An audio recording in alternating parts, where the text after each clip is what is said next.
ते कशाला बोललो.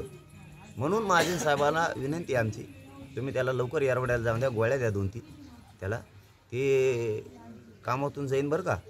महाजन साहेब ध्यान राहून त्याच्यावर एखादा सलाईन लावा त्याला, नसन देत तर त्याचा हातपाय दाबून धरा, पण तोचा त्याला पाठदिशी, नाही ते उलटं चालायचं परत. आधीच त्याची फजी ते खाल्लेलं त्याला पचत नाही, ते झालंय बावचळी. पोलीस महाजनांनी म्हटले. त्याचबरोबर जरांगे पाटलांना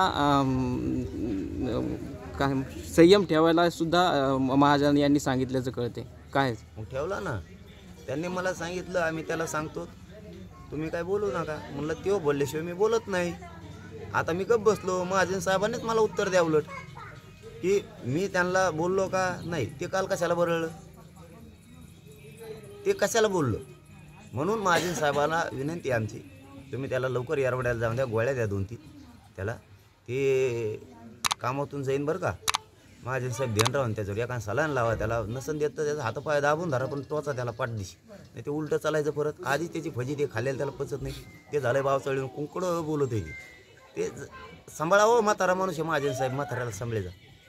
मग म्हातारा आहे असं म्हणताय तुम्ही, एकेरी उल्लेख करणं तुम्हाला कितपत योग्य वाटतं? का महापुरुष आहे काय, आणि म्हाताऱ्याला हे कळतं का की म्हाताऱ्यांनी मार्गदर्शन करायचं असतं राज्याला. कायद्याच्या पदावर बसून गैरवापर करायचा नसतो. कायदा तोडून दंगली होते ना अशी भाषा करायची नसती.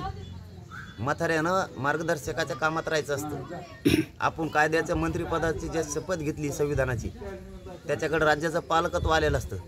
झोपल्याला आहे का बराळ्यासारखा बोलतो कोणकडे, पण तो का महापुरुष लागून गेला का त्याला बोलायला. काम करायला लागतं तसं सन्मानानं शब्द लोकांचे ऐकून घेण्यासाठी. आमचं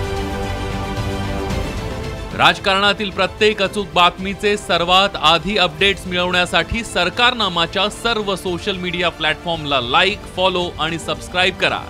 तसंच सर्व नोटिफिकेशनसाठी बेल आयकॉन प्रेस करायला विसरू नका.